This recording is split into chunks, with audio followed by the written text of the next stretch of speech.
East Lyme Board of Selectmen meeting to order. Tonight is, it's the 17th of June. It's 7:30. If you all please rise to the Pledge of Allegiance. I pledge allegiance to the flag of the United States of America and to the republic for which it stands, one nation, under God, indivisible, with liberty and justice for all. We've been blessed to have a student help us, Robert Alden, for a better part of a year, maybe two even. At least two. And, his attendance has been spotty lately. It's only because he's one of the busiest seniors in the East Lyme High School. As I found out, because everything I went to at the high school, there was Robert running it. So, and I know you're graduating tomorrow night, Robert. I wish you all the best in your future endeavors. Thank you so much for your service to our town, and I know that you're recipient of a few scholarships along the way too that I heard about. So congratulations to Robert Alden. I'll throw that congratulations out to all the seniors. Actually, the middle school 8th graders are graduating as we speak right now. So they're down on that lawn there. And what a great little ceremony they have. And then the high schoolers tomorrow night, and the weather looks good. So God bless to them as well. And now we have Victoria, who stepped up. She drew the short straw.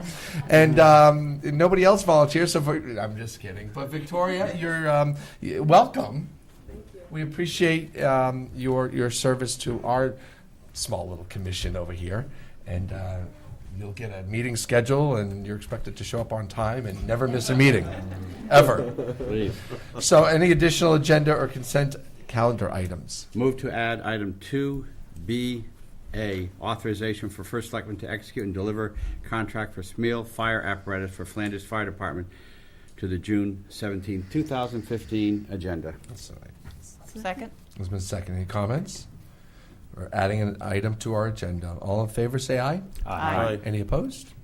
Any abstain? Delegations. This is where folks can speak to the commission on items. Ma'am? Pauline? You state your name and your address. Pauline Lord, 80 Upper Patagonia Road.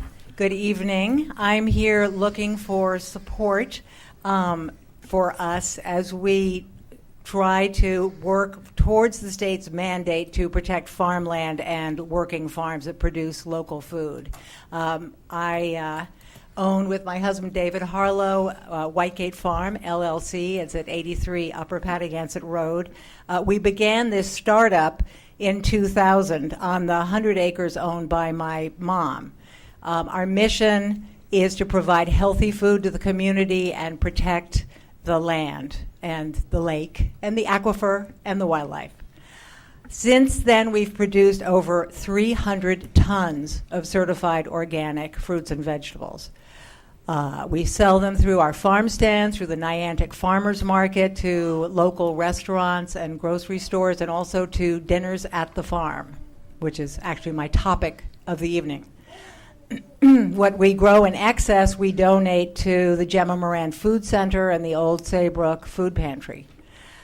So for 8 years, we've hosted dinners at the farm in our back hayfield. These are headed up by Jonathan Rapp, who owns River Tavern in Chester. And really the original purpose of these dinners was to provide excellent sources of his ingredients for his restaurant, because he could barely find a darn thing to, really make the food delicious. And that has become quite a phenom, the dinners at the farm. I mean, these were sort of, you're all aware of this movement now. It seems like these dinners are just about everywhere, and Faith Middleton on Food Schmooze is always going on and on about our particular dinners. They're very popular. They're entirely done under a tent, a cook tent, and our dining tent, and they source all from the local waters, local farms for the meats and produce, etc. They are benefit dinners. They raise money for 5 or 6 different groups that are farm preserving groups, and also groups that offer local healthy food to underserved populations. We don't charge rent for these dinners. We donate the space. I seek permission from you, actually, I believe from the first selectman, to grant us permits for this year's dinners at the farm under the mass gathering ordinance, which I think would apply to these events. And I have my application, sort of draft application here, copies for each of you. Last August, my mom died. It was her fervent desire to preserve the farm, and it certainly is our fervent desire as well. You all know the sad tale of lost farmland. It's so easy to convert land like ours into fabulous subdivisions, and quite hard to sustain it. And the fact of the matter is that we can't afford to hold on to the farm unless we keep expanding our business. Now, we don't earn money from dinners at the farm, but Jonathan buys a lot of produce from us. I invite you to come to our farm stand. It's open Wednesdays and Saturdays, 9 to 5. When you do, if and when you do, I'd be honored to give you a tour of our entire operation. But here's a note of caution. There is some confusion. The farm stand on the corner at Upper Patagonia Road and Boston Post Road is not actually us. That somehow the town granted permission to the fellow, the fellow who is on the land rented by his friend that abuts the wetlands and a busy intersection to operate this business, which originally he called the farm stand, even though it was installed 5 years after our town-approved farm store was permitted. So for 5 years, people have actually, who have looked for our farm stand, have actually been purchasing produce from him. Now, I'm not saying, I mean, when you all know what is involved when you go to get a town permit for something. When we sought town approval for our farm store, it's called because it's year-round, we had to jump through so many hoops, and it cost us so much time and money, and we also had to put in a handicapped bathroom with its own septic system. So, to hear that this has been approved somehow by the town, this fellow operating there, and there's a chance that we won't be able to get tents for our fabulous benefit dinners in our field is a mite troubling. So I'm sure that since the town found a way, or I suspect since the town found a way to grant that permit, I believe and hope you'll find a way to give us permission for our benefit dinners that will help protect farmland. Thank you. Pauline, before you go, how many farm dinners? There are 5, and they're consecutive. So Right in a row? yeah, 5 August nights in a row? 5, 6, 7, 8, 9. Would you each like a copy of my?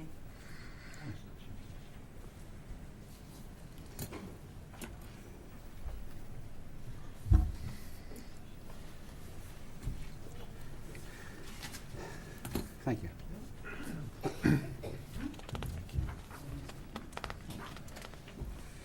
Would anyone else like to address the Board of Selectmen this evening? Any other public delegations? Any delegations at all? We'll move through them.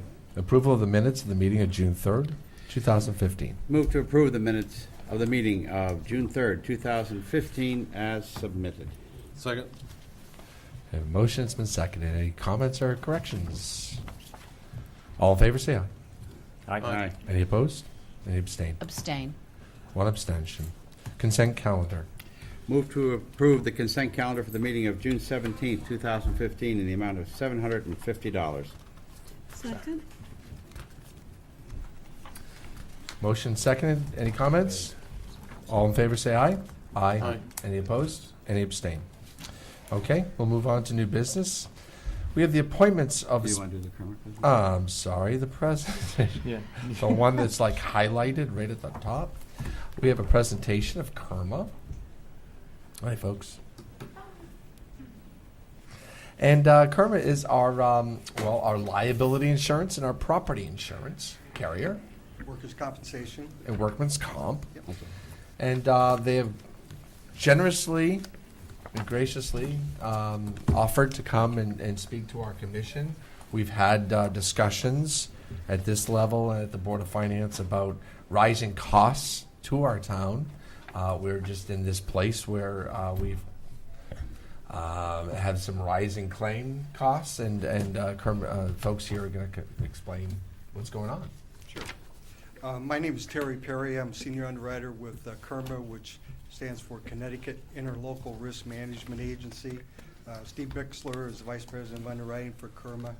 KERMA is a nonprofit insurance organization owned by the Connecticut Conference of Municipalities, so we're not a for-profit. All we insure are Connecticut municipal business, whether it be towns, Board of Educations, local public agencies, that type of thing. Nothing outside the state, no other kinds of business. So we met with Mark few days actually after he took office, and started to share some of the experience that KERMA has had in providing workers' compensation and liability auto property premium to the town and the Board of Education. What I want to make very clear about here as we talk about this experience, the experience on the claims side really is nothing unusual on workers' compensation. On the liability auto property side, there were a couple of large claims due to storms. The hurricanes, particularly Sandy, in 2012. So the liability auto property side has some kind of typical kind of exposures that you would anticipate when you got a coastal town.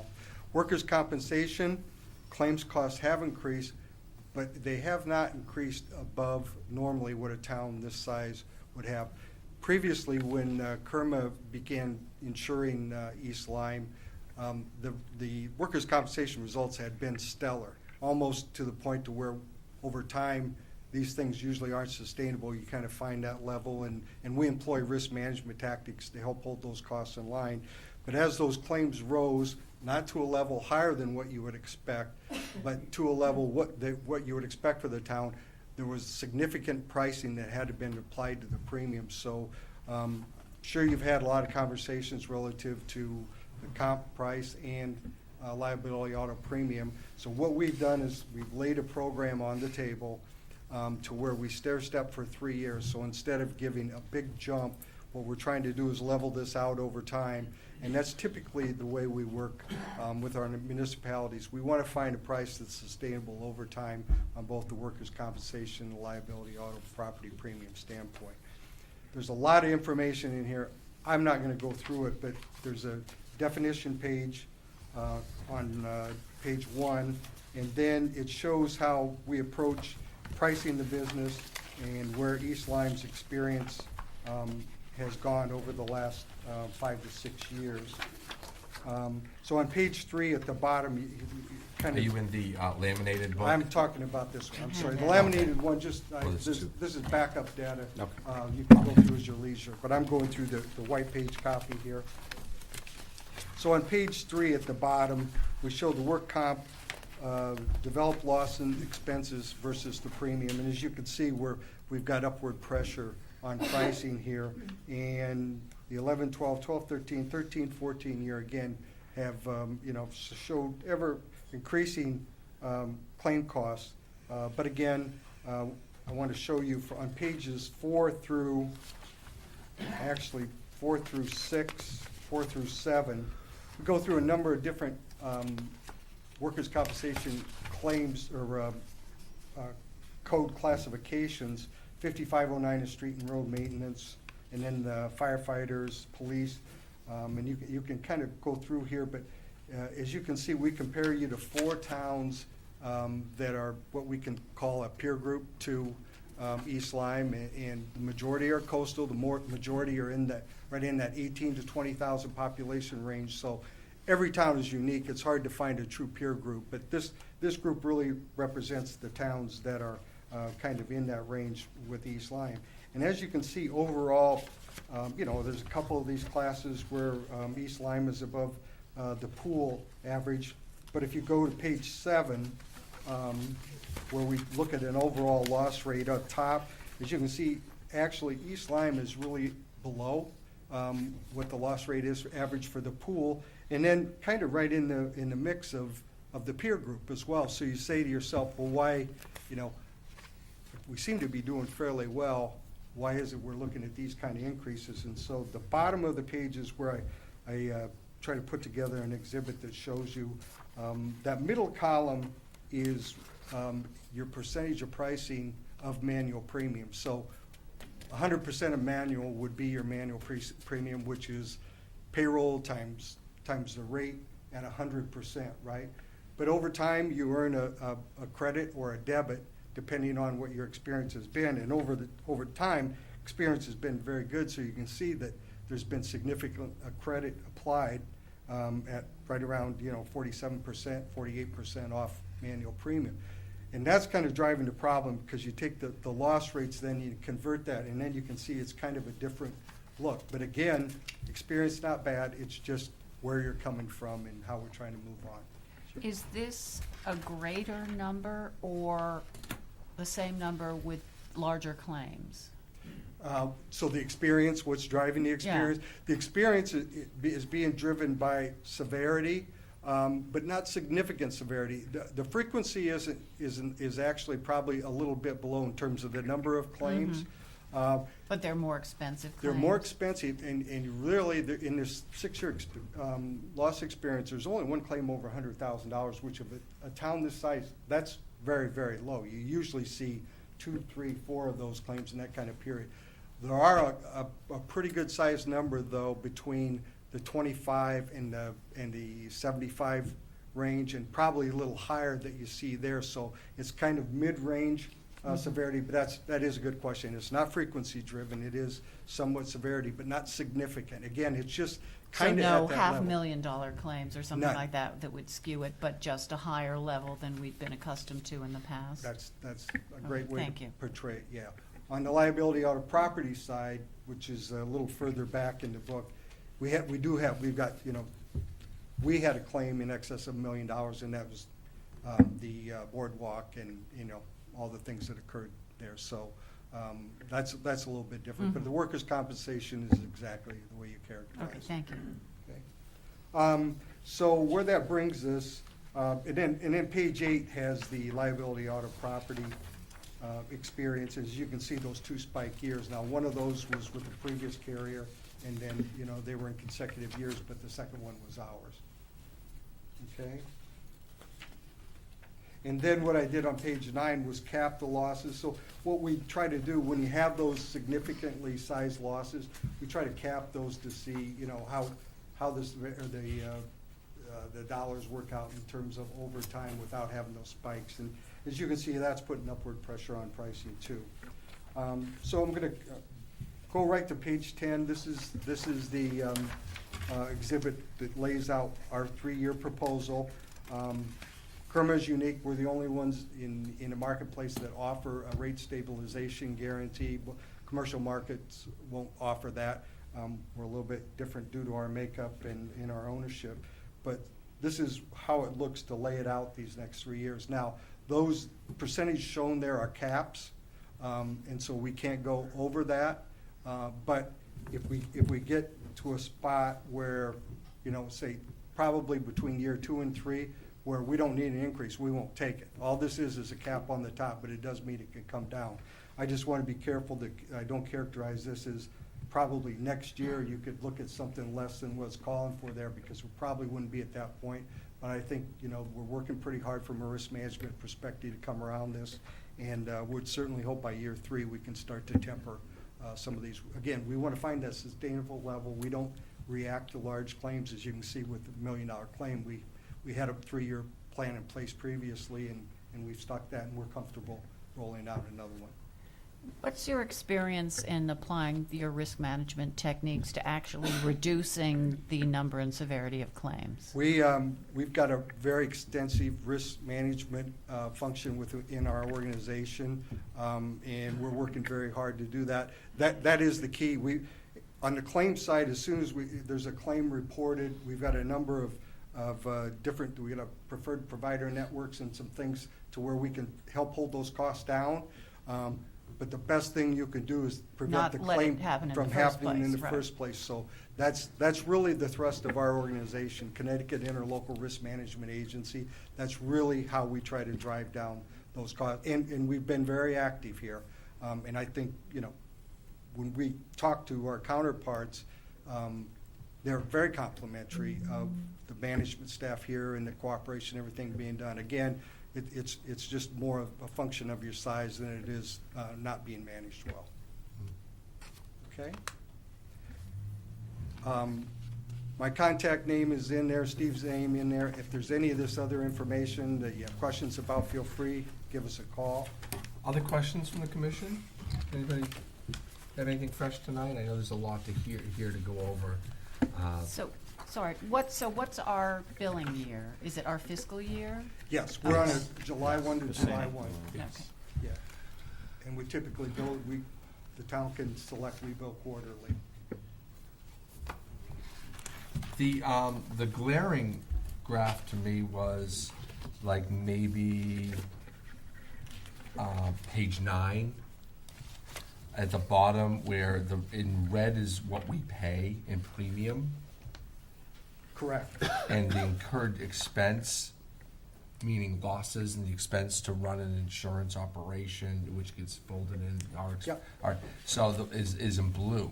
So you can see they were paying out and incurring expenses more often than not, much more than the premium that they were taking in. Is Kerma a nonprofit organization? That is correct. Okay. That is correct. So the significance of that is, in our premium, what you'll find, I worked 23 years for the Hartford and the commercial lines. Understand. They will do the same kind of thing. They'll build in a 15% return on equity, which all shareholder companies have to. They have a duty owed to shareholders. We don't have that, so we can manage the pricing at a lower level. We may pay a little more on reinsurance because we're a smaller organization, but there's no profit load built in there. We don't pay bonuses, that kind of thing. Thank you. Could you repeat what you mentioned about quarterly? Right, so the policy runs on a July 1 fiscal year, and so what we do is we give the options of billing annually, semi-annually, or quarterly. So what that means is we'll bill our premiums on each of those 4 quarters. Thank you. Great. Any other questions for Terry? No. Okay, thank you. Okay. Thank you Thank both you. for coming up tonight and spending time with us. Much appreciated. And obviously, we'll continue to be in touch. Next on the agenda, is this where we put where did we put the new? Yeah, again, this is for the reappointment of Paul Holmes as the special constable, and his home address is there, but police officers' addresses are supposed to be kept confidential because there's no other way to find him anyway by going out to Facebook or anything else and every other source. But anyway, so just change it to 278 Main Street, which is the address of the police station. And should we change it to Mark's name? Yes. Up No. at the top? See where it says Paul Formica? Oh, yeah, that's just on the request. That's just on the request. I always say Paul who? Okay. This comes from the resident state trooper, and obviously I mean, they're using I- the form. you know. Yeah. Yeah, So- How quickly those things can be mailed. yeah. That's my point. I know I looked Paul- at it. I got a chuckle out of it, but I know Paul's at home getting a chuckle. Yeah. exactly. Yeah. And just so is considering where it's going to, that Yeah. would have been Yeah, beautiful. and so is Sergeant Blanchett, I'm sure, as well. So do we have a motion to I'll move to reappoint? appoint Paul Holmes of 278 Main Street, Niantic, Connecticut, to serve as a special constable for the town of East Lyme through December 31st of 2015. Second. And second, any comment? All in favor, say aye. Aye. Any opposed? Any abstain? Okay. Where did we put the plan? 2BA. Okay, okay, thank you for letting me know. 2BA. So, Yeah, we right now do- we have Historic No. Properties Commission. Yeah. Right, so I'll move to appoint Barbara Johnston Lowe of 3 North Main Road, Niantic, Connecticut, to serve on the Historic Properties Commission through June 4th, 2016. Second? Comment and a motion and second. Any comments? Yes, I'd like to comment. Make sure that microphone is close to you, Roseanne. You haven't been coming through on some of our prior. You've been listening? Some of our prior broadcasts have been spotty. I've known Ms. Lowe for 40 years. When she was a teacher within the school system, I worked with her on many special projects. She has a very impressive resume, and I'm very pleased that she's decided to move back to town after numerous adventures across the country. I think she'd be an excellent addition to the Historic Properties Commission, and I was happy to second her nomination. Great. Any further comment? Is this, excuse me, Roseanne, Fred's daughter? Yes, Great. Oh, the Barbara Johnson. yes. Yeah, very good. Okay, thank you. Former fire chief in Niantic, Fred Johnson's daughter. Great. Okay. I applaud anyone wishing to step up and lend talent and time and passion to our town. So I applaud Barbara and happy to vote for her. So I'll call the vote. All in favor, say aye. Aye. Any opposed? Any abstain? Great. Very impressive resume. Welcome. And she's back there, all the way back. Way She back is. there. Would you like to? Sometimes we invite people to come up and read their resume. We don't have enough time. Guys, you want her to? No. Okay. Then we'll move forward. Thank you again for volunteering to serve our town. It's a big deal. Is this where we put the firemen in? Yes, this is where we put the fire truck in. Okay. Do we have a presentation? Dan, are you making a presentation tonight? Or an information? Come on up and let us know what's going on. I think this board would be pleased to hear what you have to say. You're not going to start from the beginning and give us the whole PowerPoint again, are you? Because we remember it. The history of the Oh, I ladder. missed didn't it. go- yeah, it was History of the tough. ladder. Thank The you. history of the We ladder. don't have the screen. I don't know, I always enjoy history lessons. Yeah. Thank you, sir. Melissa can make the next presentation. Dan Summers, 5 Nelson Drive. As you know, we came to your last meeting for a ladder tower replacement proposal. You passed this on to the Board of Finance, who graciously passed this on to the town meeting, with the stipulation that they request that we continue looking at use, continue looking for a demo, continue putting forth effort to try and get the price tag down. And we're happy to announce we did find a truck that's actually on the assembly line that Schmiel was building to be a demonstrator. So basically, we're looking at a brand-new truck with some significant savings. Just a quick rundown. If we went to bid and ordered a new truck, we're looking at a delivery date of August of next year. This would be available, would be completed in mid-September of this year, to eliminate some of the liability concerns we have with trying to keep the old one on the road. We were approved for 1.3. This is coming in at 1.142 and change. It actually has some upgrades. We went from a 1,500 gallon per minute pump to a 2,000.